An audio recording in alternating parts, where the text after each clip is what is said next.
송은재TV 시작하겠습니다. 국민의힘의 정홍원 선관위원장에 대해서 협박을 하고 나선 후보들이 있습니다. 오늘 유승민과 홍준표 후보가 직접 나서서 정홍원 위원장에 대해서 경선 룰은 하나도 손대지 마라. 차라리 사퇴하라. 그것은 또 이적 행위다. 이렇게 극렬한 언어로 협박하고 사퇴를 요구하고 나섰습니다. 유승민 후보는 정 위원장이 경선 룰을 어떤 형태로든지 바꾼다면 그건 윤석열 후보를 위해서 경선 룰을 바꾸는 것이다. 그러니 차라리 사퇴하라. 당이 깨진다. 경선판이 깨진다. 그렇기 때문에 사퇴하는 것이 옳다. 이렇게 요구하고 나섰고, 홍준표 후보는 정홍원 위원장에 대해서 이미 당 경선이 트랙을 한 바퀴 돌아온 상황인데 지금 와서 경기 규칙을 바꾼다는 게 말이 되느냐? 이것은 이적 행위에 가깝다. 경선을 파탄으로 몰아가는 것이다. 라고 이야기를 하면서 정홍원 위원장이 박근혜 정부의 초대 국무총리를 지냈죠. 그걸 빗대서 박근혜 정권을 망치고도 반성 없이 당까지 망치려고 시도한다면 이건 묵과할 수 없는 이정행위다. 이렇게 지적을 했습니다. 유승민이 정홍원 위원장에 대해서 사퇴하라 라고까지 협박하고 나선 것은 제가 오전에도 유튜브에서 이건 제정신이 아닌 것이다 이렇게 보이고요. 그 다음 홍준표 후보가 정홍원 위원장에 대해서 박근혜 정권을 망치고도 또 당을 망치려고 한다 이렇게 비난을 했는데, 정홍원 위원장이 박근혜 정부의 초대 국무총리였습니다. 박근혜 정권을 뭘 망쳤다는 것인지 근거도 없이 이렇게 비난을 합니다. 또 이미 경선에서 트랙을 한 바퀴 돌았는데 지금 와서 경기 규칙을 바꾸려고 하느냐라고 하는데, 최근 들어서 홍준표 후보는 계속해서 억지 주장, 사실을 왜곡하고 있습니다. 이제 내일부터 본 경선이 시작이 됩니다. 무슨 경선이 지금 트랙을 한 바퀴 돌았단 말입니까? 1500m 경주에서 트랙을 한 바퀴 돌았다고 했는데 내일부터 이제 경선이 시작이 됩니다. 오늘까지 후보 등록을 12명이 모두 마치면. 그런데 이렇게 사실을 왜곡을 하고 있습니다. 지금 경선 룰에 대해서 유승민과 홍준표가 이렇게 난리를 치고 있는 것은 소위 역선택 방지 조항을 넣느냐 안 넣느냐라는 부분입니다. 제 유튜브 댓글에서도 많은 분들이 역선택에 대해서 의견을 주셨는데 그중에서 특히 바람이 분다 님이 역선택에 대해서 11가지 저한테 질문을 주시면서 조목조목 지적을 해 주셨습니다. 역선택에 대해서 많이 고민을 해 보신 분인 것 같고, 이 바람이 분다 님이 지적하신 11가지 이 질문이 사실은 그동안 정치권에서 역선택이 논의될 때마다 거론되어 온 내용들입니다. 그래서 이 내용을 중심으로 제가 역선택을 말씀을 드리려고 합니다. 그동안 경선이 있을 때마다 또 대통령 후보 단일화가 여러 번 있었지 않습니까? 지난 20년 동안. 그 단일화나 경선이 있을 때마다 역선택 논란이 발목을 잡았습니다. 그럼에도 불구하고 역선택을 넣기도 하고 역선택을 넣지 않기도 하고 역선택 방지조항을 넣지 않는 경우가 많았던 이유는 이 역선택이 굉장히 복잡하고, 그래서 역선택이 있다 하더라도 그 규모가 어느 정도 되는지, 또 그걸 막기 위해서 어떤 효과적인 방법이 과연 가능한지 이걸 찾아내기가 굉장히 힘들다라고 하는 점입니다. 이렇게 구체적으로 확인할 수 없는 역선택에 대해서 여론조사 전문가들은 이것에 대해서는 역선택 방지조항은 넣지 않는 것이 좋다. 역선택은 구체적으로 확인할 수 없다. 이렇게 말하는 입장이거든요. 그러니까 이게 항상 논란이 되어 왔는데 이번 국민의힘 경선은 경우가 다르다라고 하는 점입니다. 지금 지난 20년 동안 논란이 되어 온 것과 지금 이번 국민의힘 경선에서의 역선택은 전혀 다른 문제라고 하는 점입니다. 무엇이 다르냐?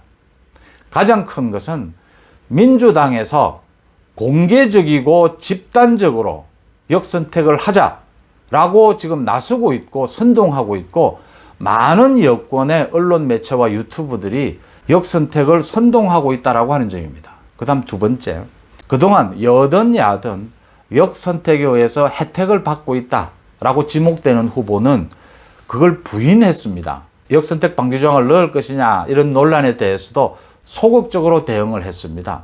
왜냐하면 자신이 역선택의 혜택을 받고 있다, 역선택을 혹시 활용하고 있다, 이런 인식을 보이게 되면 정말 중요한 자신의 지지층, 그게 진보가 됐든 보수가 됐든 정말 자신의 지지층에 외면을 당할 수 있기 때문에 이 적극적으로 나서지 못했던 것이죠. 그런데 이번에는 다르다라고 하는 겁니다.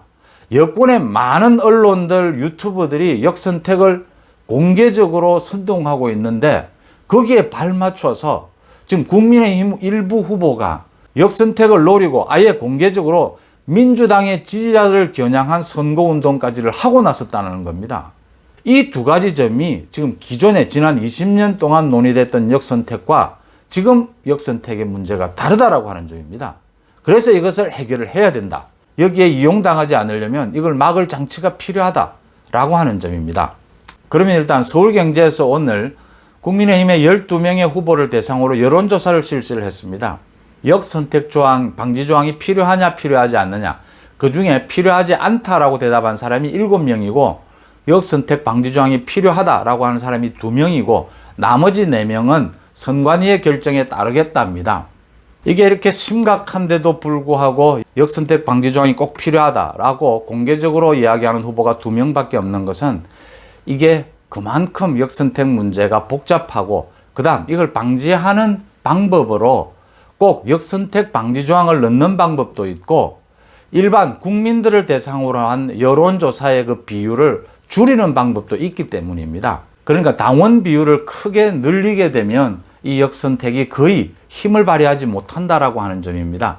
지금 선관위에서 주로 논의되고 있는 부분은 역선택 방지 조항을 직접 넣기보다는 당원 비율을 늘리자 하는 쪽으로 지금 의견이 많이 나오고 있습니다. 또 중요한 것은 지금 야권을 지지하는 많은 국민들이 거의 합의하고 있는 사안은 문재인 정권 심판, 정권 교체 아닙니까? 그런데 지금 유승민이나 홍준표 후보가 문재인 정권에 맞서 싸운 경력은 거의 없으면서 민주당의 지지까지 끌어들여서 정권 교체를 하겠다. 이런 앞뒤 말이 맞지 않는 그런 논리를 내세우고 있는 셈이 된 겁니다. 소위 좀 심하게 이야기하면 대깨문의 지지를 받아서 문재인 정권을 교체하겠다고 지금 나선 꼴이 된 것입니다. 유승민이나 홍준표 후보가 이같이 역선택을 자신의 지지율을 끌어올리는 데 이용하려고 하는 것. 이게 결국은 지금 국민의힘 지지층, 야권의 지지층에 외면을 받게 될 것이다.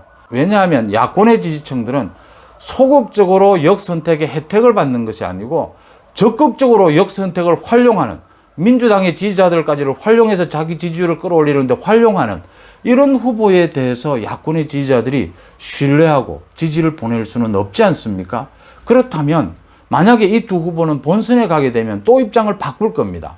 본선에 가게 되면 이제 역선택이 일어나지 못하니까 또 입장을 바꿔서 그때는 야권의 지지층을 향해서 자신을 지지해달라고 호소할 겁니다.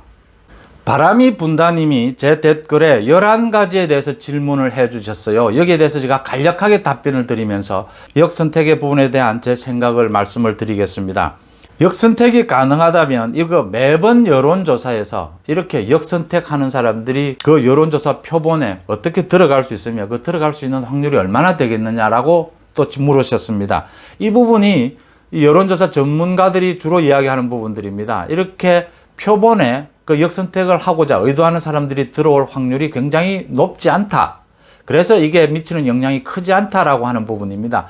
이게 크지는 않을 겁니다. 그런데 문제가 되는 것은 이번에는 과거와 달리 상당히 큰 폭으로 공개적으로 이루어지고 있다라고 하는 점이고요. 이게 또 문제가 되는 것은 지금 국민의힘의 후보 경선 구도가 박빙의 승부입니다. 1위와 2위의 싸움이 박빙이 아니고 2, 3, 4, 5위 이 그룹의 승부가 박빙이 되다 보니까 이 역선택에 의해서 왜곡될 수 있다. 예민해질 수 있다라고 하는 부분이고요. 또 역선택이 이루어진다면 이게 드루킹의 여론조작보다 더 심각한 것인데 왜 많은 유튜브나 정당, 언론에서 이 문제를 말하지 않느냐라고 했는데 제가 그때 말씀드렸다시피 이게 굉장히 복잡한 문제고 이걸 예방하는 것도 쉽지 않기 때문이다라는 말씀이고요. 또 그 다음에 홍준표, 유승민이 역선택의 대상이라고 한다면 왜 다른 군소 후보들에 대해서는 역선택을 하지 않느냐. 역선택을 하는 경우에는 될 만한 사람으로 몰리게 되는 거죠. 지금 그러니까 윤석열, 1위인 윤석열 후보를 꺾기 위해서는 2위나 3위 후보에게 역선택이 몰리게 되는 것이죠. 그래서 유승민, 홍준표가 역선택의 대상이 되고 있다라는 것이고요. 그 다음에는 이렇게 역선택을 전략적으로 하겠다, 정치적으로 훈련이 되어 있는 이런 사람은 역선택 방지 조항을 넣어도 자신이, 그러니까 민주당 지지자냐라고 묻는데 국민의힘 지지자입니다라고 하고 역선택을 할 수 있다. 그걸 어떻게 막을 것이냐. 네, 그걸 막기가 힘들어서 역선택 방지 조항이 필요 없다라고 주장하는 사람들도 많이 있습니다. 그런 부분이 있다는 것이고요.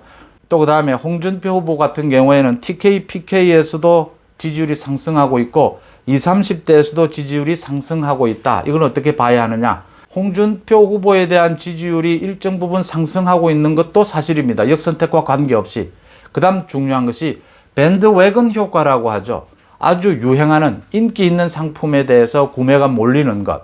이게 정치적으로 오면 이제 지지율이 어느 몰리는 사람에게 많은 사람들의 지지가 더 보태지는 이런 현상을 밴드웨건 효과라고 하죠.